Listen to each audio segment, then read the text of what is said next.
The inanimate insanity allegations. Now, I know what you're thinking. The what? Yeah, those exist, and we're gonna talk about them. Um, Unfortunately. I mean, they need to be talked about because these are serious allegations. All I'm going to say is I'm simply reporting on what I've heard from other people and their ideas. I'm going to disprove a few things based on my own ideas, but I'm also going to back up a few other things based on my own ideas. Now, first of all, these are allegations. I'm not saying they're true. I'm not telling you to attack Animation Epic. I'm not telling you to attack anybody. I'm reporting on the matter, okay? Right. With that over with, there's this person on TikTok who brought these things to my attention, which they found on Twitter of this person claiming that inanimate insanity was, I do not know how to say the word, um, Misogynist. and sexist. And now, these are the allegations. So this is some of their evidence. I'm just going to be reporting out on this. The screenshots are going to be on the screen for you. All of this so you can read alongside me.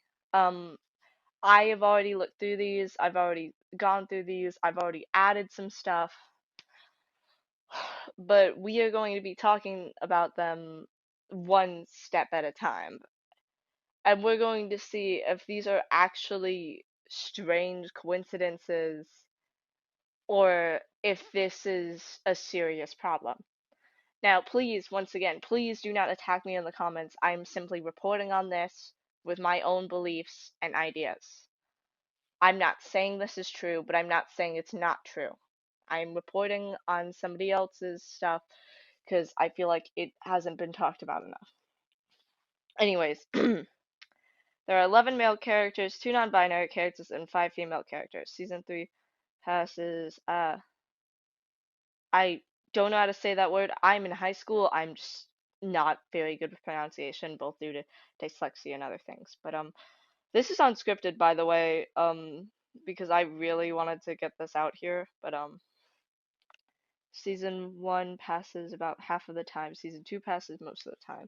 And female characters mainly exist for the male ones. We'll expand on this. The only returning female character is completely changed to be more palatable to males, and the female characters are either considered good woman or bad woman. Two terms I will be using a lot here. By good woman, I mean that fit society's expectations and help guide and help or guide men. And by bad woman, I mean women that subvert society's expectations and do not help or guide men. Basically, what a cishet man thinks is useful versus what he thinks is useless. So let's talk about each character. Test 2, personality has been completely stripped. She's barely even a nerd anymore. I can back this one up. Throughout season 3, I've noticed all of the characters were very out of character, and I even brought this up with Animation Epic myself, and he just said it's because they were in a different situation. And a lot of people really didn't seem to like that answer from what I've heard from the people I've told about it. That was at the Q&A, by the way. Um, yeah, but she's very different, and I don't mean like she's mean, because if anything, in season 3, she got sort of like a little bit softer. Like up until the Cabby moment, which even then I do not understand where that was coming from for the most part. She was very out of character that whole season. A lot of them were turned into a motherly stereotype. Despite that fact, doesn't suit her at all. Now I do have a video that's going to be planned. That's going to be as soon as the finale is out. It's gonna go. I'm gonna go through and I'm gonna go through every single episode and I'm gonna explain what's wrong with season 3, because it's not a bad season unless these allegations are true, but it's definitely a lot different. And also, I'd like to mention that this used to be targeted at teenagers, and it's very suspicious that all of these allegations are only in season 3 when it's finally a kids show. Kids show in quotations, by the way, as it's not really a kids show, despite a lot of directedness towards children, especially since Animation Epic themselves, or Adam, I should say, claimed that he stopped season two to put it on hold because he wanted season three, because season two wasn't going how he wanted when he proceeded to make season three almost the exact same way, if not worse. Anyways, consistently puts down another woman who is considered a bad woman. Cabby did nothing. I'd like to remind you of that. Cabby got mad, rightfully so, because someone snooped through her things. And then you all hated her because she got what? The fan favorite out? Fan's one of my favorites too, but I've always loved Cabby. I don't know. What if somebody went into your room, stole one of your prized possessions, something you like you put a lot of work into making, and it's gone? And they looked at it, they did stuff to it all without your permission, made fun of it behind your back. I'd be a little pissed off too. There's rightfully so, rightfully angry, yes. Um, is used for fan service for a ship and a family dynamic and nothing else, a hollow shell of a character. That's another thing. Fan 2 was very present, I feel like, in season 3, and I don't ship Fan 2, but the creators consistently say that it can be seen as platonic or romantic, but a lot of it seemed more romantic geared, which I personally didn't like. And now this isn't because boo, straight people. This is because I'm male race and romantic relationships isn't really something I look for in shows that I watch. And that's just because I like to focus more on character development. Yeah, sure, I'll ship some things, but I also don't really want like ships in the show. It's especially if they're not like they're either directly shipped it or they're not. Implied shipping, especially in, that was it wasn't like just implied shipping, it was random implied shipping. They had always had like a best friends dynamic, and now all of a sudden they're like, "Hey, this is kind of romantic." I really did not like that. Is inherently associated with a man fan who's she's being ship teased with. See? Ship teased. Exactly.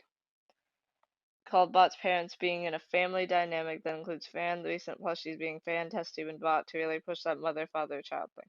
I didn't like that either because they were going in a plushie order, and I also was not very personally fond of Bot. I'm still not really fond of Bot. I've learned to tolerate their character, but and please do not attack me in the comments. This is my opinion. I'm reporting on stuff, as well as adding my own things in. Thank you. Yeah, but Bot never really was much of a character.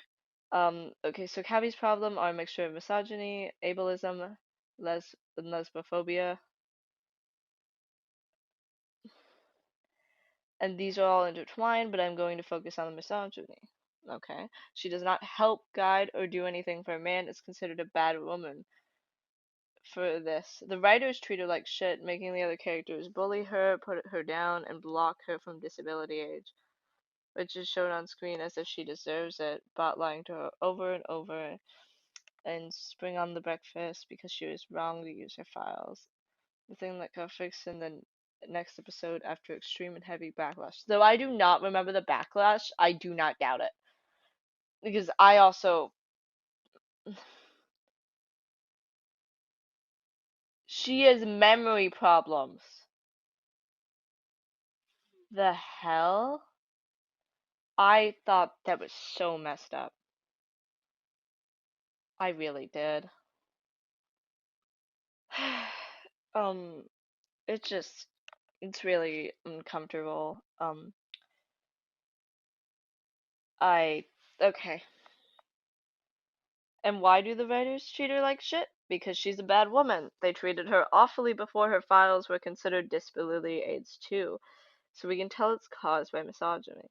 She doesn't do anything for men. She cares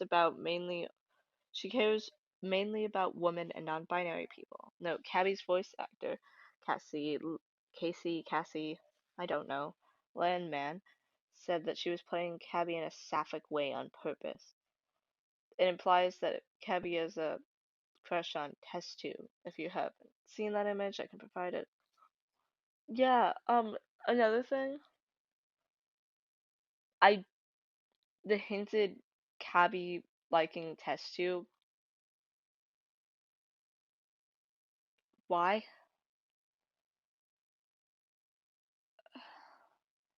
Like, another thing to back this up, by doing that, it's also hinting that like, um, Cabby and fans' rivalry is all over Test Tube because they're both like madly in love with her, and I don't think that's true at all. I still don't know how to say that. It doesn't pass the test until episode 7, talks to Test Tube about Bot, and I'm pretty sure she doesn't pass it after that either. Exists for the sake of helping men, including Yin Yang and Silver Spoon. She helps Yin Yang emotionally, which is pretty stereotypically what a woman would do. Okay, so the only thing here I'd have to say is I disagree with this one. Though I do agree that added up, it could have been very intended. But by itself, for this one, purple candles, if I remember correctly, they represent guidance, third eye, and like overall knowledge. And so Candle's personality is entirely based on the witchcraft meaning of her candle, which is actually the reason that Silver Spoon refers to her as a witch in earlier episodes. Um, though this person does use that for some of their evidence, but I did want to throw that out there. This is the only one I somewhat really disagree with. Um, moving on. Um, I will give credit to this person on Twitter, and I'm not really able to link things yet because of my new YouTube account, but I will have their name and stuff in the description as long as I don't forget. If I forget, comment, I'll put it there, and I'll give it to you if I yeah, just make sure to remind me. All right, thank you. This is gonna be a long video, by the way. Silver Spoon is consistently horrible to her, attempting to eliminate her. The Overthinkers knock her out, tries to blow out her veins, steal her powers, body swap episode where he tries to make himself fly, etc. As she never stops being kind and patient with him. I feel like there was the point, like during the lava episode, where they almost fell into the volcano. I feel like that was a good point of her kind of getting annoyed. That's the only comment I really have for that one. That, and I'm pretty sure Silver Spoon is a stereotype in himself, like just snobby rich guy. And like I understand that's kind of a part of himself, but I also wanted to throw that out there. Candle's entire thing is to guide and help those. Once again, purple candle meaning these poor grown men who just simply need this good woman to help them be people. They can't do it themselves. No, she needs to be motherly, but still hot. There's been implied crushes from both Yang and Silver Spoon on her. I've always seen her as more of a parent towards Yin Yang because I personally see them as children because they act like kids. They're fighting with each other. They're constantly like I have never seen that in any sort of romantic way. And I don't know, it feels kind of weird seeing that this is implied by the cast, which I have seen it myself. Like in Spring on the Breakfast, Yin Yang says, and I quote, I have feelings, or like rather Yang, I believe, which I also decided to relate to the meme that's like, the feeling was friendship. I'm sorry. Um, Guiding angelic presence who's always teaching a lesson and always correct, but in a gentle and wise way. That could also tie into the fact that they're trying to aim this more at children again, but once again, all of these things added up, it doesn't seem really coincidental anymore. Because one on accident, I sort of can understand. Um, Again, she shipmate with some guy. Shout out to Silver Candle, I guess. The one time she does something for herself, she is eliminated in the same episode, called the villain. Oh, that's another thing. She never acted like villainous at all, in my opinion. People kept being like, she's not acting like herself. She didn't change. At least I don't think so. Not really. No. Um, the one time she does something for herself, she is eliminated in the same episode, called the villain. Already went over that. Gives away one of her most valuable objects to Silver Spoon.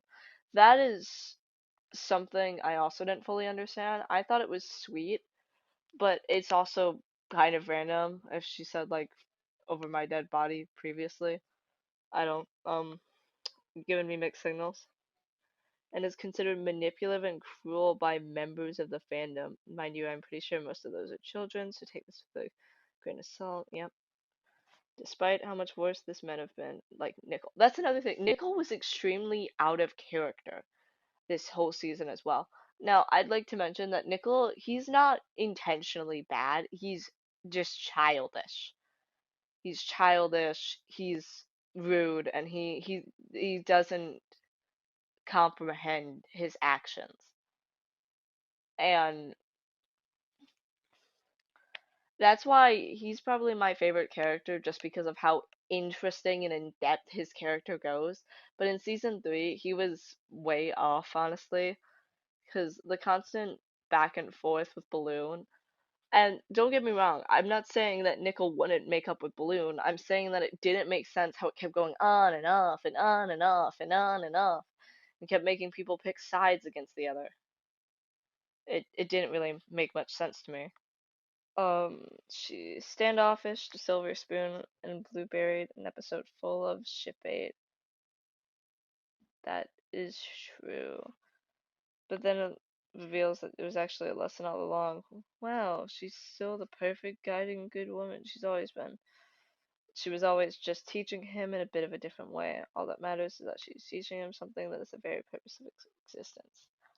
There's silver, though, not silver candles. The normal candles, no, purple candles, my God, represent, like knowledge and guidance and things like that. I do find it somewhat dumb that, like, she doesn't even have her own moments. Like, take Tea Kettle, for example. She's very ambitious and she's overall a sweetheart, but, like, she's strong. She's probably one of the only unproblematic characters in my opinion because she's strong-willed, she's sweet, and but that's also another stereotype because this whole cast is kind of a bunch of stereotypes if you really think about it. Like, yeah, Clover right here. The character is so unrealistically sexist, I don't think she could actually exist as a person. I'm pretty sure she was based off of Ella from Total Drama, but I do definitely get where you're coming from. It's kind of like it's honestly just as bad as Total Drama because Total Drama was also a bunch of stereotypes and things like that. I don't know if that was the goal. Be just as bad. Like, I'm not saying the show Total Drama is bad. I'm saying a lot of the stuff actually happening in the show is really messed up. But that's a theory video or allegation video for another day.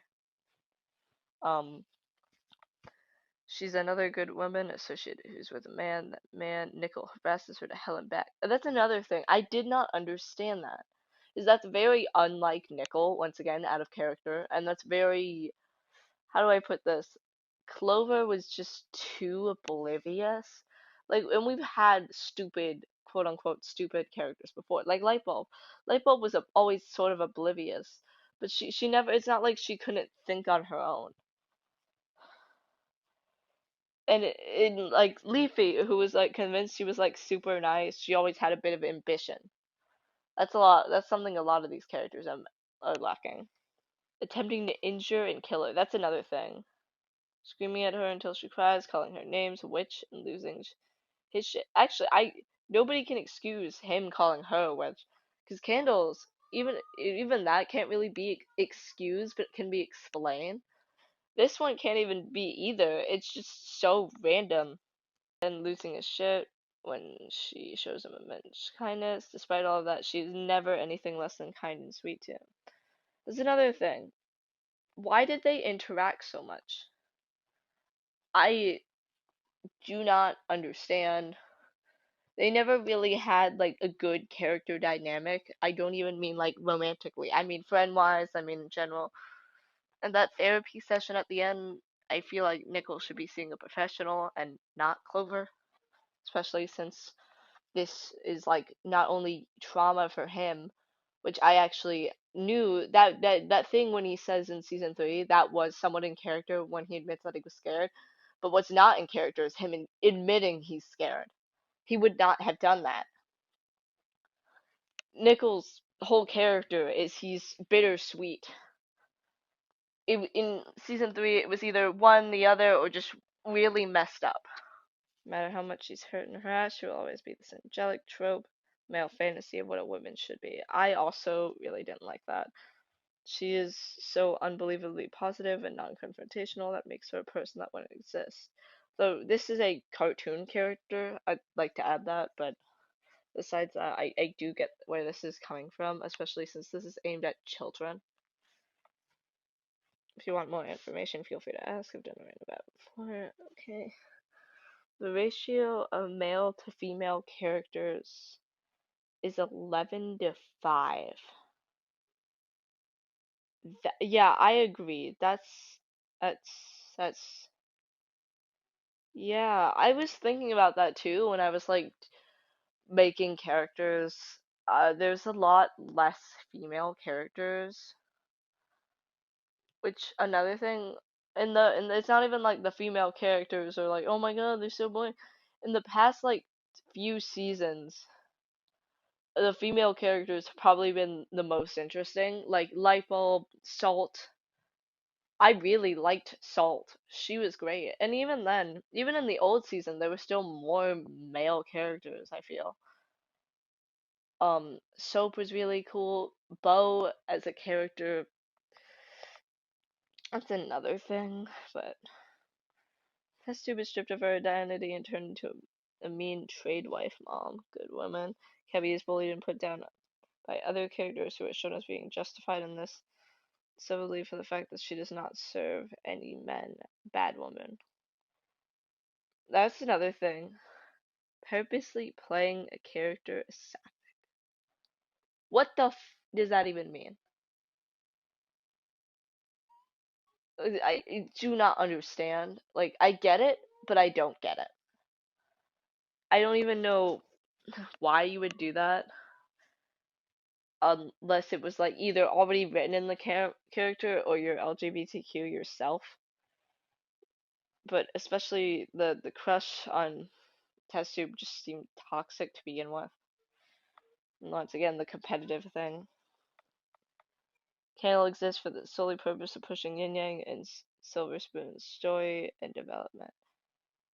Once again, I really didn't like how she was always really cooperating with other people.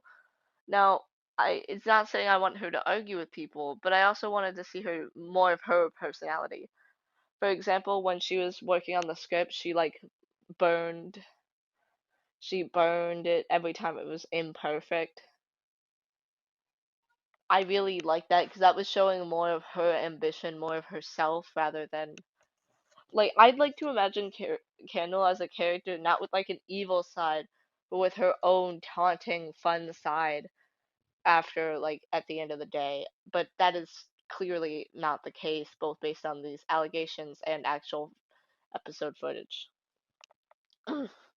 Once again, I'm reporting, do not attack me for this. Animation Epic, if you see this, do not attack me for this. If you see this and you disagree with it, I suggest you address it yourself, and maybe if it's addressed, I will take this video down. Because as of now, I do not intend to, because there are people who do need to know about this. You included. Moving on. Clover is unrealistically possible and even nice to people who are terrible to her. Should probably be it. I can always write about T Kittle too, but I'm mostly focused on these characters in the past. Okay, yeah, so that's all I have, but this is Bryce Lum Lummy next on Twitter. It'll be on the screen. The name should be in the description. If I forget, please let me know. This was my take on these allegations, and yeah, though I just I'd like to believe these allegations are fake personally, as I've always really loved Inanimate Insanity, the cast, the voice actors, the directors, the team. It's always been a great thing, but I just I would like somebody to prove me wrong, to prove this person wrong, prove all of us wrong, to prove how this is just a bunch of series of coincidences. Until then, I'm Stellar. This was our video for this week. Remember, if you like my content, please subscribe. It helps the channel. Like, share this to your friends. Um, and yeah, thank you. Uh, have a nice day, everybody.